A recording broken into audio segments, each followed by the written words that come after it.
Now, 5,000 party animals are descending on Sydney's Taronga Zoo today for its 100th birthday. The event is being hosted by a celebrity penguin who survived a 2,000-kilometre swim across sub-Antarctic waters. Well, our reporter Mark Reddie caught up with the penguin and zookeeper Lindsay Wright. 10 years ago, Mr Munro took up residence at Sydney's Taronga Zoo after making the perilous journey from New Zealand to the New South Wales Central Coast. Today, he's kicking off a milestone for the zoo as it marks 100 years since it first opened in 1916. With me now is zookeeper Lindsay Wright. Lindsay, start by telling us a bit about Mr Munro and his story.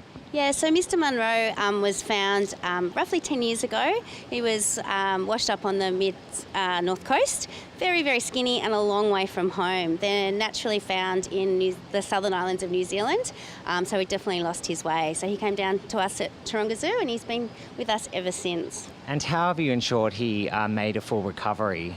So all he needed was a bit of extra fish, feed him up, make sure he's okay. He was too young really to go back and fend for himself, so he's been an ambassador for his species here at the zoo. And how has the zoo changed over the time you've been here and also in the last 100 years? Yeah, so the zoo's definitely changed a lot.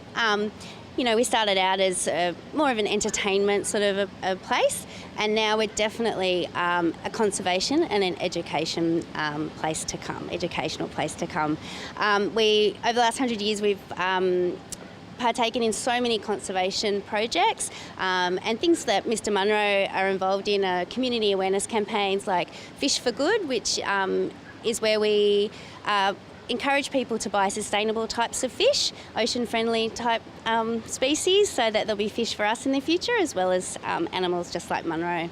And I guess what's ahead for the zoo? I mean, if it's changing so quickly, what do you hope for the future in, say, the next 100 years?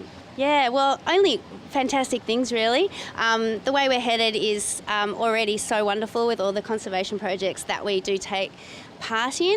So it's really just bigger and better and more.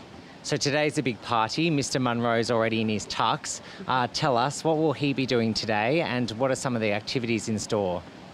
So Mr Munro, he is actually taking part in the ribbon cutting ceremony this morning, which will be fantastic. We've got extra seal show, extra bird show, we've got extra animal encounters and keeper talks. We've got everybody out on the grounds as much as we can, making sure that it's a really wonderful special day for everyone that's able to come. Now, there are a few other penguins in this enclosure. How do you reckon they feel about Mr Munro taking the spotlight? I think they'll be fine about it. The little penguins like to just hang out together, do their own thing, whereas Mr Munro very much likes being the centre of attention. So animal lovers and the animals will be partying here all day at the zoo. And if you're not doing anything around this weekend, you should pop down and say hi to Mr Munro and all the other animals.